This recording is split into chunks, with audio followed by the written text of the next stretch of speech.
नमस्कार विद्यार्थी मित्रांनो, माझे नाव आहे भक्ती क्षीरसागर। मी तुम्हाला या पुस्तकाविषयी थोडीफार माहिती सांगणार आहे। मी इयत्ता 5वी या कक्षामध्ये शिकत आहे। माझ्या शाळेचे नाव आहे जिल्हा परिषद माध्यमिक शाळा पानखिंडगाव, तालुका सेनगाव, जिल्हा हिंगोली। आमच्या शाळेचे ग्रंथालय राबवण्यात आले आहे। त्या ग्रंथालयात खूप वेगवेगळ्या प्रकारचे पुस्तके आहेत। दक्ष शिक्षकांचा आनंद उत्सव, सोहळा भरला सुखींचा, असं वेगवेगळ्या प्रकारची पुस्तके आहेत। त्यामधूनच मी हे पुस्तक घेतलेलं आहे। या पुस्तकाचे नाव आहे गुरुदेव रवींद्रनाथ टागोर। या पुस्तकाचे लेखक आहे भास्कर शिंदे। या पुस्तकाची किंमत आहे फक्त 25 रुपये। या पुस्तकात एक खूप छान गोष्ट आहे, तीच छान गोष्ट मी तुम्हाला सांगणार आहे। ती गोष्ट मला खूप आवडलेली आहे। चला तर मग आपण ती गोष्टीला सुरुवात करूया।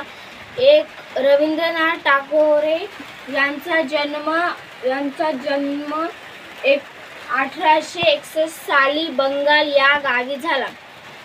ते खूप लहान, त्यांची परिस्थिती खूपच अतिशय गरिबीची होती। त्यामुळे त्यांनी शाळा शिकण्याचं हेही त्यांना शाळा म्हणजे काय हे त्यांना माहीत होते, पण त्यांना शाळेत जाता येत नव्हते, कारण की त्यांची परिस्थिती अतिशय गरिबीची होती। त्यामुळे त्यांना शाळेत जाता येत नव्हते, पण कसं बसा करून त्यांच्या आईवडिलांनी त्यांना शिकवलं, शाळेत घातलं आणि शिकवलं।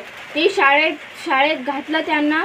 ते शाळेत खूप मन लावून अभ्यास करत होते। तर त्यांनी असं ठरवलं की आता आपले आई बाप आपल्यासाठी एवढे कष्ट करत आहेत, तर आपण मोठा होऊन एक मोठा नेता बनवून दाखवायचं, असं त्यांनी ठरवलं। की मग त्यांची मॅट्रिक झाली। तर मॅट्रिक झाल्याच्या नंतर त्यांनी 13वी 11वी 16वी सर्व शिकल्या। त्यानंतर ते मोठे नेते झाले। धन्यवाद।